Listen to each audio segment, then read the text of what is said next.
I don't know, sir, who you know, but I have got so many messages in the last week from people randomly who I don't know have any connection to each other, explaining to me that there is this man named David and he has this thing called Konke Gamers and you have to have him on the show. And I was like, he's actually going to be here on Wednesday.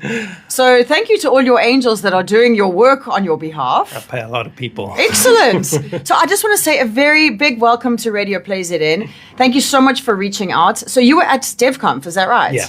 And were you just there just to go I and went explain? on behalf of my actual day job to learn about development and AI and the latest technologies. So, Okay, and so you saw our CEO's talk, is that right? Yes. And what did you think? So I wasn't at the talk personally. I was just speaking to her about it. Myself and a colleague went there and we split up into two separate talks. But Fiona mentioned that she's going to be sending it through to me, so I can't wait to read it. Yeah, it's remarkable. I'm so proud of her. We've got you here this morning because of what you're doing with Konke Gamers, but let's just get to know the man behind Konke Gamers first. You were born right here in KZN, right? KZN born and bred? Yes, correct. Excellent. And you yourself were gifted with a differently abled body, correct? Correct. All right. Yes. And what was the gift you were given? So I was born without legs, just below the knee. Oh, just like a random... Yeah. And did you ever feel the loss of it? Or Not really. I think that people who experience an accident or lose the ability that they initially had probably have it a little bit worse than me in the sense of what you miss. Yeah. But growing up, there was only things that, I wish I could participate in that I just couldn't. And as a baby, did you crawl? Because it was below your knee, right? So you were still able to do crawling and whatnot? And Yeah. So after my birth, at the end of my stumps, I had two little toes that were amputated. Yeah. And the specialist said that I'd never walk. So it was through the perseverance of my mother, getting little prosthetics and walking me like non-stop, that I eventually managed to walk. Oh, all right. So at what age can someone get prosthetics? I'm not 100% sure. You're putting me on the spot. But I mean, were you little, as in like 6 or 7 little, or like, even less? My prosthetics were maybe like 30 centimeters. No. Yeah. Like, is that something that you keep, as an adult, and you get them bronzed? You get new pairs as you're growing up, basically like once a year. So, definitely don't hang on to those. And I believe that you actually became an athlete in your own right. Don't be humble, tell us. I loved sports during school, but it was just something that I couldn't really excel in. And after school, I found a swimming coach that got me into adaptive swimming. And then my dream, and I'm very obsessive, became to represent South Africa. So I moved from... I mean, we have a protea in our studio, fam. So I moved from swimming to rowing, and then eventually, after 32 years of a fear of the ocean, I moved to surfing through one of my very persistent friends, Tracy McKay, who keep pulling me from sport to sport. And then, the most unlikely sport. And how did you do in surfing? Uncanny. I've always loved water, and I took part. I went with an organization, a nonprofit called Made for More. Yes. They take people with disabilities out into the ocean, teach you about the ocean, and I just fell in love. And then I went for KZN Champs, the first one, and won that. One of those, okay, yeah. And then they invited me to take part in SA Nationals. And how did you do? I was like, hell no. And they said, just join for fun. So I did, and won that. What? So... it was... You won SA Nationals. Yeah, it was too early. It was too soon to be selected. Like, I was just freaking out. But then that trend seemed to continue over the years. And then eventually I did get selected. And very long story short, the morning before our flight to America to take part in Worlds, COVID happened, so we got the... Stop! Yeah. No! Oh, my gosh! Yeah, so we got the message to say that our flights were cancelled, and how it works is you have to win KZN to enter South African Nationals, and then you have to win it to be selected. So everybody that was selected for the Protea team lost their Protea colours, and we had to do it all again, And were you able to do it again? I was able to, but some people weren't. So before we even get into Konke Gamers, when you surf, do you surf with prosthetics No. or do you? Surf Okay. on my stumps, yeah. Okay. Yeah, in the kneel division. And are you?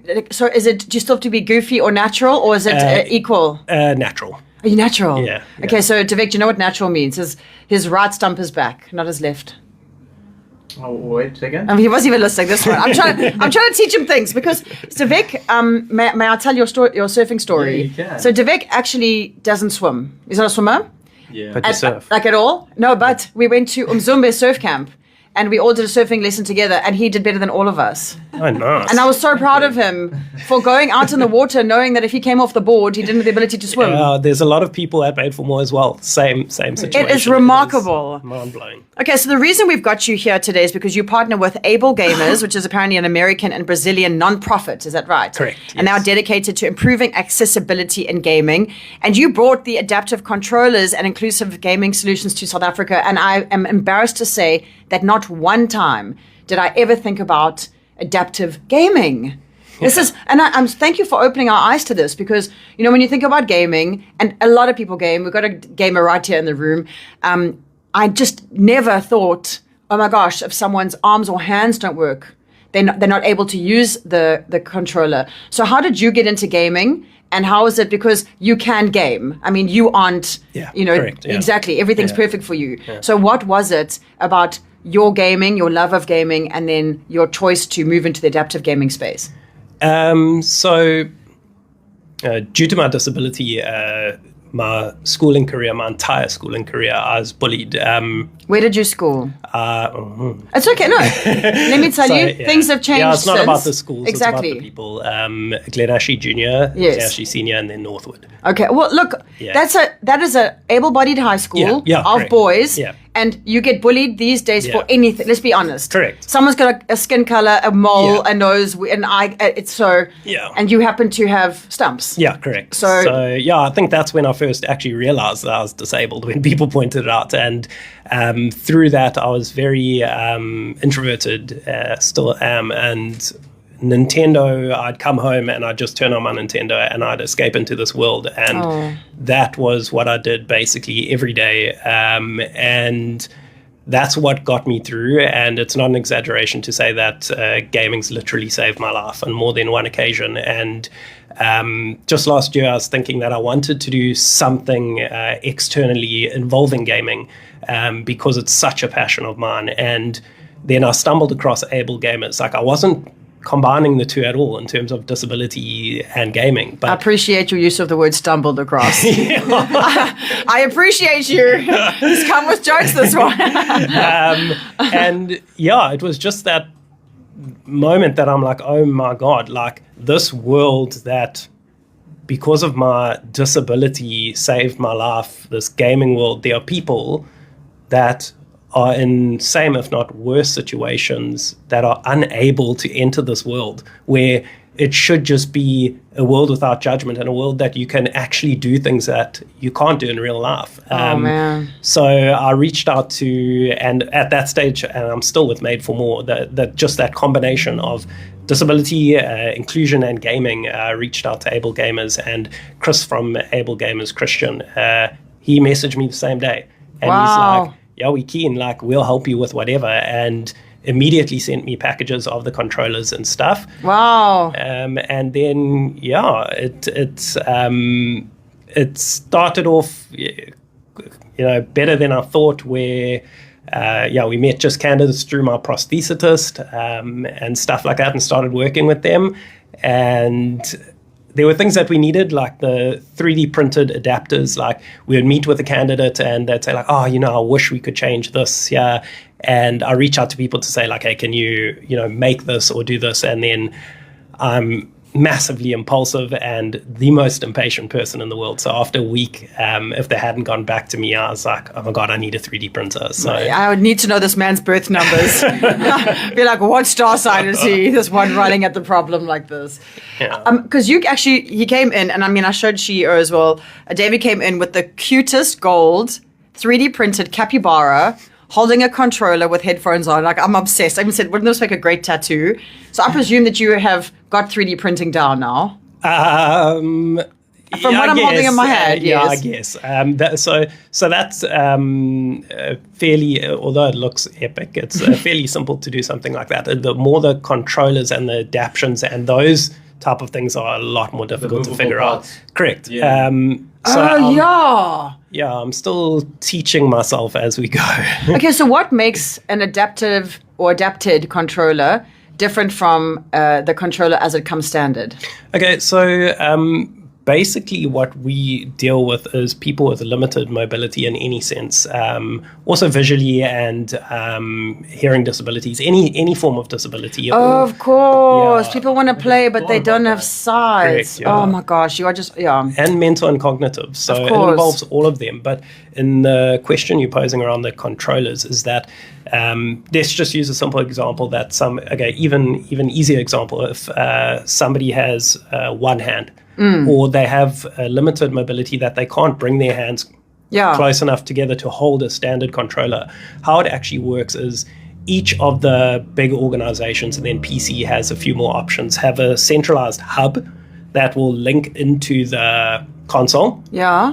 And from that is your central point. And you then feed buttons off that hub. So say, for example, my mobility is 30 centimeters. I can't get closer. So we bring it to you. Yeah, we you bring the feed buttons to you. Yes, correct. You feed the analogs off and you feed the buttons off, and then you can just Velcro them to wherever suits that individual. What? Yeah, so... And is this a costly thing? So is this something that best hope that mom and dad have got some bucks? Or if you're an adult that you've saved up, because this is not going to be something you can get for under 4 or 5 grand. So is this in a sense of for people hearing with disabilities? Well, yeah. So I've got Devik, and he wants to game, and he needs a specific kind of adapted controller. What in the range? Like, how does that work price wise? So if you come through me, I donate everything once I'm finished. Whoa. Yeah, I know. So hopefully this isn't a popular talk and I don't find it myself. But No, however, if you are donating, may I just put this out there that if you are in the space or the place to donate back, Yeah. And if someone is listening correct. right now and you perhaps you're not a gamer, but you do have someone that's differently able, then you understand this kind of, and you just want to be like, hey, you know what? I just want to put a couple thousand into your account just to say thanks for what you're doing. I think this is a great thing to do. So yeah, don't ruin yourself. Yeah, I mean, We must have people, not to take advantage either. So what you do is you have been donating. Obviously, you can only donate for so long. Correct. All right. And if someone is in the gaming space and they want to help and get involved. So let's say they just love gaming and they love what you're doing and they're like, sure, I want to somehow help with this. Is there a space? I mean, can you train people to come and help out to do this kind of thing? So I can train them personally. I also have an indirect team of 3. As I mentioned, this is just a passion project. So it's just after working hours and weekends. So we work together, my fiance and my best friend and his wife. We kind of do this all together. Is your fiance a gamer? She wasn't. Because I was about to say, you get 2 types of women. Those are going to be like, where are you? Are you gaming again? And the other ones that you're going to be like, hey, that's my turn. No. Nicely done. Good find. I'm very, very blessed in that sense. She supports everything that I do. And then I roped her into gaming as well. So okay. She's in it to win it. Do you have to share a game? Or do you each have your own game? I mean, I don't know how gamers work. She will more than likely only play a game with me. So we'll be on the same console. Oh, okay. Playing, So if a couple, for example, was really both into gaming, would you each have your own console in the house? Like, is that normal? Yeah. Definitely, yeah. Or else then you wouldn't be a couple for too long. Yeah, exactly. There's a really cool story about Lusanda Bonambi. Yes. All right. I don't know if you want to tell the story or... Yeah, sure. So he's actually somebody that I work with.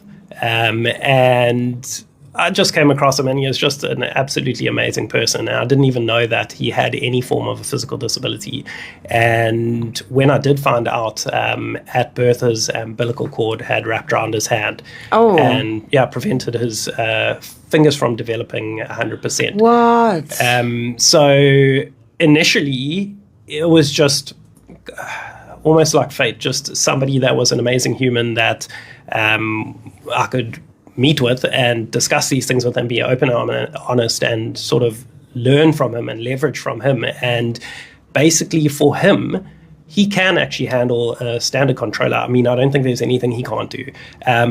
But his issue is that he gets tired. Okay. His hand gets tired holding the controller. So he can only play for certain durations of time. Okay. So, yeah, getting him up and running on the PS5 Access controller helped a lot. He's mentioned that it was awesome to experience it, and we had a good couple of games together. Obviously, it mentions online he had a love for Mario Kart. Is that right? Yeah. I think everybody falls for Mario Kart. And then I'm seeing here, it says, and this is apparently in your own words, being able to help in the gaming world, a world that saved my life, is something that I cannot fully express in words.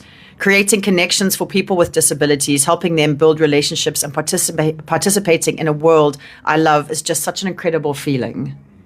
For most parents whose little boys or girls get into gaming, they're like, no, please don't. But you've come here with a completely different version of it, and to give any human, and this is the thing, is that recently I've been so made aware that, and this is why I don't even use the word disability, because I feel like there's nothing about a different ability. Because if you were born with a shin, you probably wouldn't have done any of this. You maybe would never have gone into surfing. Correct. You know what I mean? Yeah, so it's correct. one of these things where how dare we presume that you weren't gifted exactly what you needed, because here you are talking on radio, live on TikTok, changing people's lives because of the gift that you were given. And I just feel like as we listen to this, the imagination of a little boy or girl who maybe isn't where you are yet, they maybe haven't come to terms with it yet, and I know someone actually from Life Saving, he's 21 years old, and a month ago he had a terrible accident, and both legs were crushed, one already gone, the other they're hoping to save. 21, he went there to go do like military service vibes, right? He's not in the mindset yet of everything is as it's meant to be. Yeah. But just to be able to escape into a world where you can see your own character running and jumping, and the character is as whatever you think so-called normal is, to provide that world. Do you realize just what you're doing? Because you're so humble. Yeah, I mean, those words are probably better than what I have right now, but it is just, it's surreal. It's something that I think a lot of society has a stereotypical view of gaming and how it, distracts you from schoolwork and it distracts you from this. But I don't think they quite comprehend across people's lives how much it can change your life if you get a game with a good story or that allows you to do something you can't. I mean, anybody who says they're not a gamer, I promise you, give me half an hour with you and I'll change your mind, and I can guarantee that.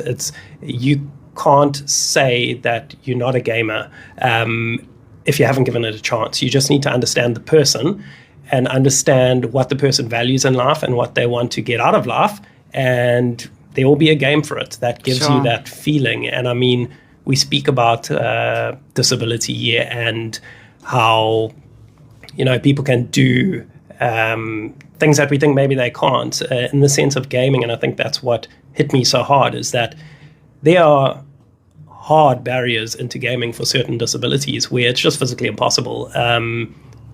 And yeah, I mean, there's no, from my knowledge, anybody else in Africa that does something like this. So when I heard about it, it's like, how are, as I say, people with disabilities, people in my situation, if not worse, that aren't able to be sitting at home. I mean, there's a specific candidate that comes to mind that's just remarkably special to me.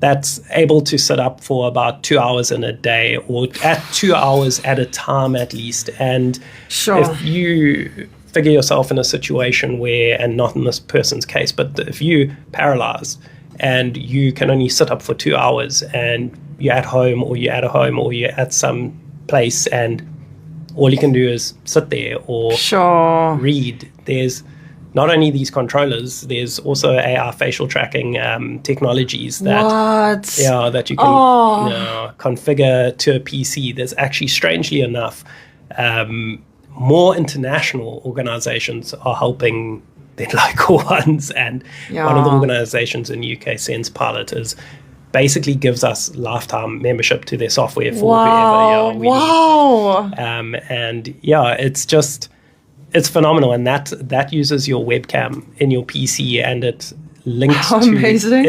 it is absolutely crazy. So you can even just an eye movement can Eye control. movement, mouth movement, blinking, winking.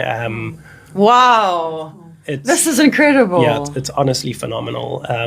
It really is mind-blowing. I mean, they have a 30-day free trial, and I urge anybody actually to just download it. It's free. What's it 30-day trial, called? Sense Pilot. Sense Pilot. Yeah. And, yeah, and just He's on it. set it up. And I mean, I remember the first time I sent an email using it. I sent it to my fiance and saying I sent this email just using my facial expressions. What? Yeah, it's absolutely That is remarkable. And anyone who's got something to say about gaming, please just quickly look on your phone and see how much screen time you've had yesterday. Yeah. Before you say someone sat and gamed for 2 hours or 3 hours, look how much time you spent on TikTok, Instagram, WhatsApp, X, or Facebook, whatever it is.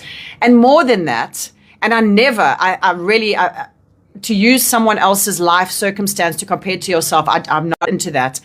That said, these are humans who were born with different abilities, yet I know that many people who've got 2 full limbs, arms, 2 full limbs, legs, cognitively are able to move, are able to stand and sit, will spend hours and hours and hours doing nothing. correct. Hours and hours and hours doing nothing. And, someone said to me once, please don't wait for something tragic to happen before you are so grateful for what you do have. And even if, anyone, you're sitting here right now, for me, you're completely fine, you're able, right? And that you're so grateful for your prosthetics, and you're so grateful for your arms and the fact that you can move your eyes. And please, can we just be more aware of what we have and help where you can? If someone wants to get hold of you, so let's say someone's listening and they're hearing that you're donating things and they're like, I would love to help you with this. I want to put some money into your account, or I've got some 3D printing machines that I'm not using. How does someone get hold of you? How can someone find you to either donate or help or learn, or maybe they know someone who's a gamer who is differently able that would really be able to benefit? So right now, again, just because this is just like a passion project, it's nothing fully fledged at all. It's Instagram's basically the only platform, or I can give you I've can got an hand email. out my details. Yeah. They're Konke Gamers at gmail.com. Yeah, correct. And was this your name, by the way? The Konke, did yes. you? It is excellent. Yeah. And the logo? Yeah, Is that also you? Yeah. It's so good. Like, David, it's already past 8:30. Whatever about news. I am started with this idea, and Thank this you. platform and the Shios here with me is open to you anytime. Thank you so much. Whether it's interviews, or you need us just to help punt something, or you have some great stories, or next time you represent South Africa in a sport of your choice.